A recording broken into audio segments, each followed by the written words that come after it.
Por cierto, ayer el presidente Calderón lamentó que se critique y se culpe a su gobierno por las muertes violentas que se han registrado en el país.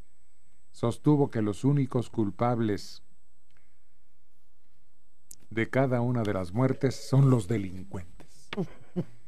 Qué lógica tan aplastante, ¿no? Sí, las pistolas que llevan los delincuentes, esas son los culpables. Sí.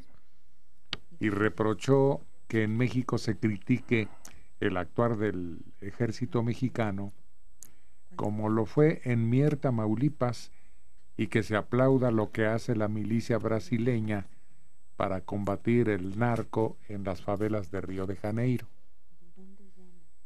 y que su administración actuó a tiempo frente al crimen organizado, pues de lo contrario la situación actual en México sería mucho más grave.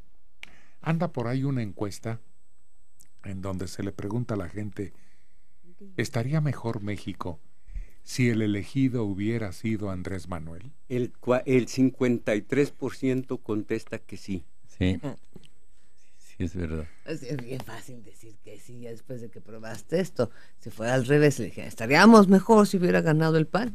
El 55% diría que sí. Son tan subjetivas este tipo de encuestas. Vete sobre lo concreto. Mira. No, pues si hubiéramos tenido Obama también, o a Bill Clinton, el 80% diríamos que sí. No. No, pues lo anotamos como una curiosidad.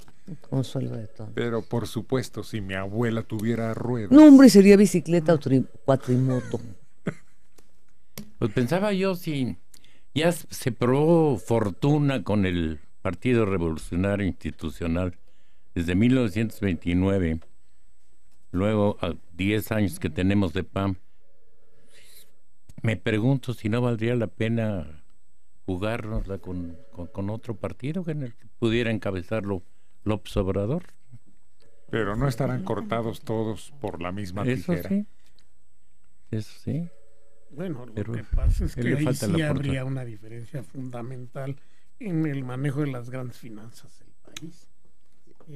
Por eso lo llamaban un peligro para México, porque iba a afectar de inmediato intereses poderosísimos. Pero que es una canallada, que ¿no? pusieron el grito en el cielo. Por eso, no, mientras puedan, mientras haya posibilidad, nunca van a permitir que él o alguien similar suba al poder en México. Veo este análisis que me parece muy, muy objetivo y acertado.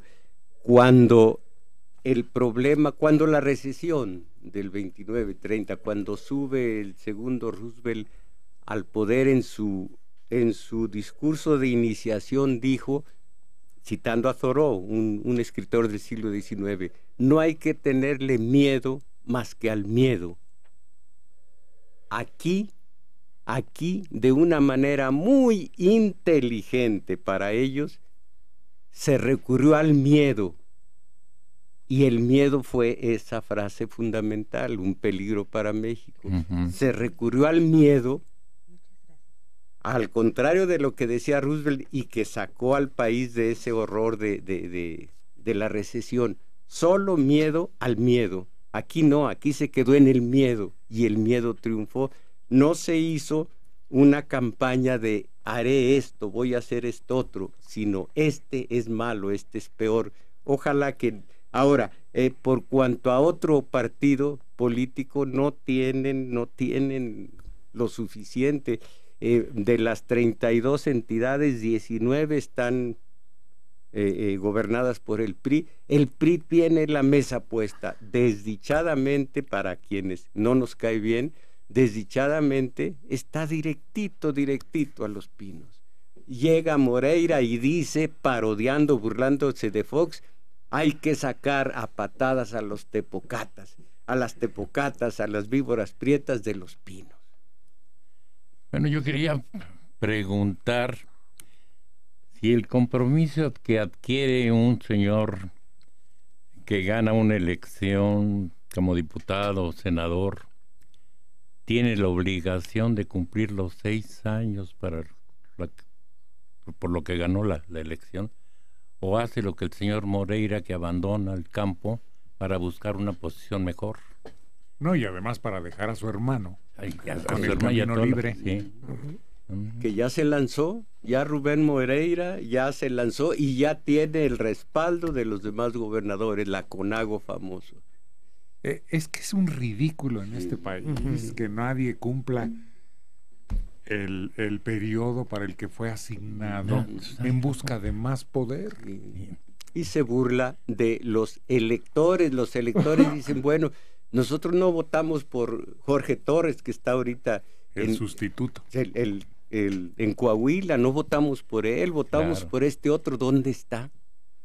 Pero además un estado de los que están sufriendo terriblemente el flagelo de la delincuencia, y tranquilamente ahí dejas la mesa puesta y te vas a comer al restaurante. Oye, no. Es cruel con los ciudadanos que votaron por él. Pues por eso yo me acuerdo a cada rato de los votos en blanco. ¿A qué votamos por estos políticos si todos son iguales o peores? Y si hay memoria histórica, no es porque diga yo que es lo mejor, si hay memoria histórica se tiene que recordar que eso metió zozobra en el sistema de poder, porque no fue cualquier cosa, fue un alto porcentaje de quienes votaron en blanco. No, si de ninguna manera lo recomendamos, no. Pero ahí está como fantasma, que puede aparecer en las elecciones del 12 por inconformidad de todos estos hechos que, bueno, ¿quién respondió a si no pueden renunciar? ¿Quién? Ninguno, porque todos están casados con el poder. Ninguno. Hicieron hasta lo imposible por mover piezas y aparentar. Aquí están los responsables. Y los inventaron para no tener que renunciar. Y además dentro del tiempo estipulado. Pero no, ninguno tuvo el valor de decir, no pude, renuncio, porque el poder es el elixir afrodisíaco más poderoso del mundo. 60 años tiene Javier Martínez Ortega, que llama de Tlalnepantla. No sean amarillistas. Dejen de echarle la culpa al gobierno federal. Deben ser responsables de sus actos, pues ustedes votaron por sus representantes.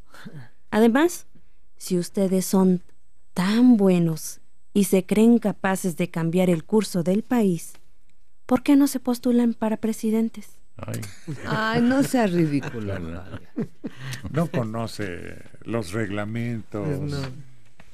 Javier Martínez Ortega, ¿no está usted enterado de que para ser candidato necesita uno el apoyo, el sustento, el pertenecer a un partido político? Hace años que se colocó un candado de este tamaño para evitar las candidaturas independientes, por eso se llama partidocracia.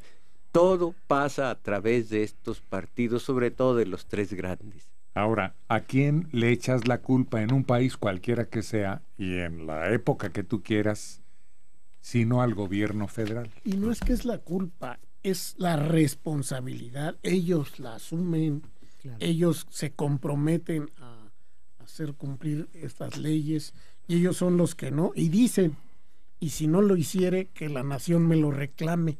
Ellos mismos nos están dando esa posibilidad de reclamarle eso que se queja el señor. Así es. Lourdes Soto Sosa de Azcapotzalco, 52 años. Respecto a las elecciones, si Obrador hubiera sido presidente, estaríamos peor que Cuba, sometidos bajo un ignorante y loco. A pesar de que con el gobierno de Calderón se ha cambiado al narcotráfico con una estrategia tan agresiva y ha habido más masacres, nuestra economía ha estado mejor que nunca. Obrador nos hubiera llevado a la ruina, como Ebrard lo ha hecho, y con una sola ciudad. Mario y Mojarro son izquierdistas y se cierran. Por eso es que le tiran tanto al gobierno federal.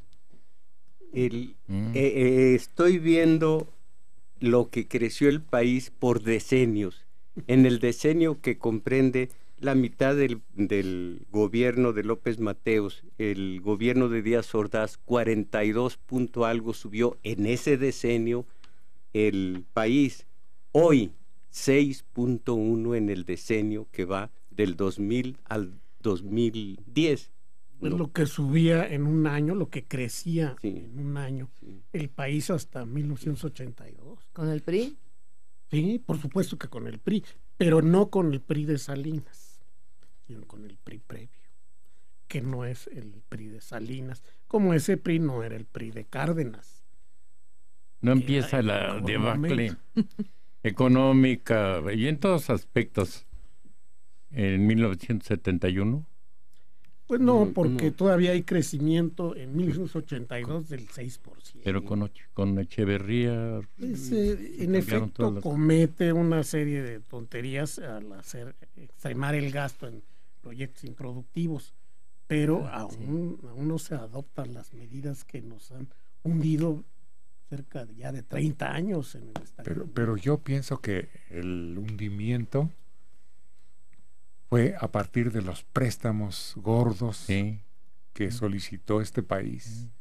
Y fueron 2 presidentes los que se endeudaron hasta las generaciones 100 años adelante. Pero López Portillo dijo que un préstamo era un capital del país, era una ventaja del Bueno, país. bien utilizado, sí. ¿Sí?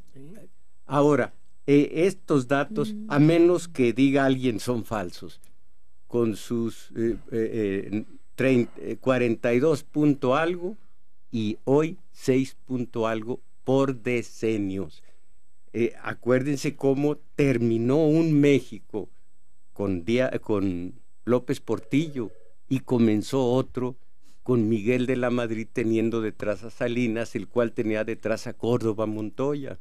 Ese es otro sistema, otro PRI, es la globalización y todo lo que conlleva la globalización. ¿Y cuál de esos PRIs es el que va a llegar, según todo lo que se estima, en la próxima? El anterior a Salinas y a Miguel de la Madrid. ¿Y por qué? Porque ¿En qué te abasas, como dicen en mi pueblo? ellos dicen, estamos de nueva cuenta en la lucha porque hemos hecho un ejercicio de autocrítica y nuestras raíces son las que nos sustentan. Entonces las raíces vienen no de vamos a decir de calles en adelante hasta López Portillo. Sí, y yo tengo mis dudas de que el PRI pueda volver a casa, como se llamaría. No hay las figuras, no hay los ideólogos que le permitirían retomar el camino que señaló el Reyes Heroles padre. Es muy difícil. La presencia de Salinas es muy poderosa, entonces Todavía. entonces le rinden. Es un pleitesía espantapájaros para todo. ese hombre. No. Este hombre está detrás de Peña Nieto, ha hecho a Peña Nieto. Ese hombre maneja todo el sistema. Y se irá a dejar Peña Nieto como no se dejó Cárdenas en su tiempo. No, ya si llega Peña Nieto, yo creo que se va a descascarar de todas estas rémoras. Ojalá. Jorge Alberto Navarro Valencia, de 46 años, llama de Ecatepec. Las personas que han llamado para criticar a Mojarro y a Mario por ser de izquierda, ¿qué tiene de malo ser de derecha, de centro o de izquierda?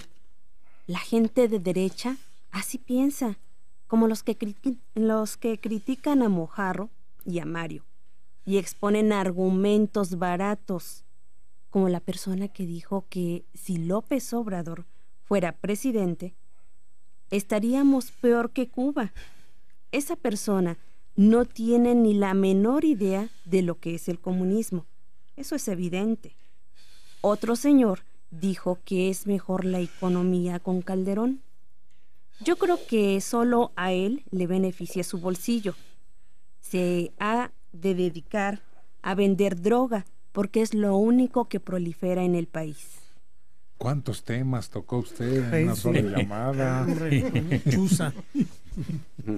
Sí, pero yo creo que una variedad de ideologías da más valor a una mesa de discusión. Y ojalá que los legisladores, ojalá que los políticos tuvieran un mínimo respeto por las ideologías. Son maromeros, ellos son prácticos y son utilitarios, esos no se mueven a ideología, no se mueve a ideario, a doctrina, más que a puro ventaja personal. Y los países donde hay una verdadera alternancia del poder, cada nuevo régimen corrige las tendencias negativas que haya dejado el anterior. Equivocadas. Al no haber alternancia realmente en México y al mantener una, sobre todo en el ámbito económico, una misma visión desde pues, ya casi 30 años, los vicios de esa tendencia pues, se van acumulando y es muy difícil revertirlos. No ha habido quien corrija esos defectos.